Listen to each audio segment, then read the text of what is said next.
So my name is Sophie Boisbouvier. I have been working as a radiation therapist for 15 years.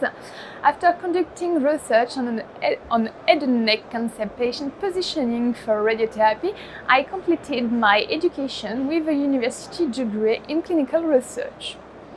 In 2019, I obtained 2 national grants for clinical 3 years. After that, Professor Vincent Guerra gave me the opportunity to work on a new research project on upright radiotherapy. I could not refuse.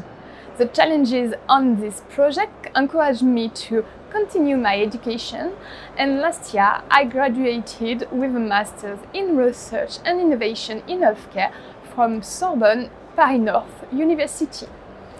Now I am dedicated full-time to research, with a large part of this focused on the upright radiotherapy project.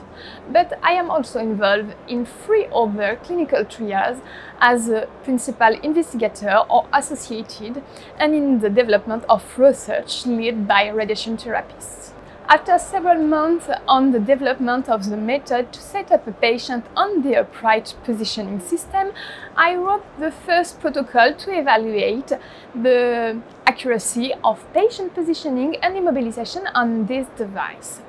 The first protocol concerned pelvic cancer patients and also assessed the setup time and the patient comfort in upright and in supine positions. The protocol was submitted to the ethical committee as well as the regulatory authorities.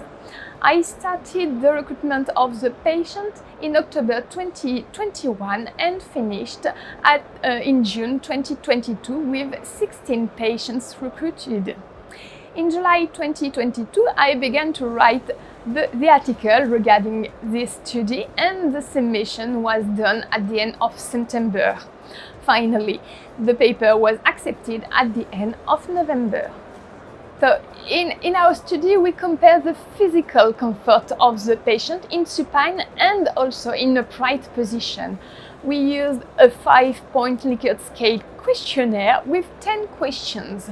One question was about the global physical comfort, and the other was about the comfort for other parts of the body, as well as the easiness to breathe, to be stabilized, and to get in and get out the position.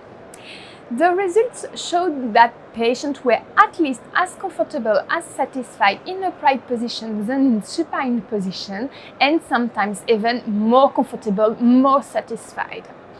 However, the questionnaire was not validated scale and reported the physical comfort, but the patient experience includes other aspects like psychological comfort, environment, etc. And for this reason, we expect another study to evaluate the patient experience in upright and in supine positions. There is a small amount of literature regarding the benefits of upright positioning for radiotherapy, but studies have already shown that lung volumes is higher in upright position than in supine position, and the craniocaudal motion of thoracic structure is reduced in upright position compared to the supine position. It means that for lung irradiation, upright positioning may be associated with a lower mean lung dose. This hypothesis is associated to a patient at least as comfortable in upright position than in supine position, and a decrease of the room cost, size, and shielding. So I would like to say that upright positioning definitely warrants further considerations and more investigations. So, with approximately the same objectives of the study published, an evaluation with the head and neck cancer patients is ongoing. Moreover, a clinical trial to compare the organs' position and motion and therefore dose distribution is expected as soon as the regulatory authorities give us the authorization for the vertical CT installation. Associated with this clinical trial, an evaluation of the patient experience in upright and in supine positions with a qualitative and quantitative method will also be led.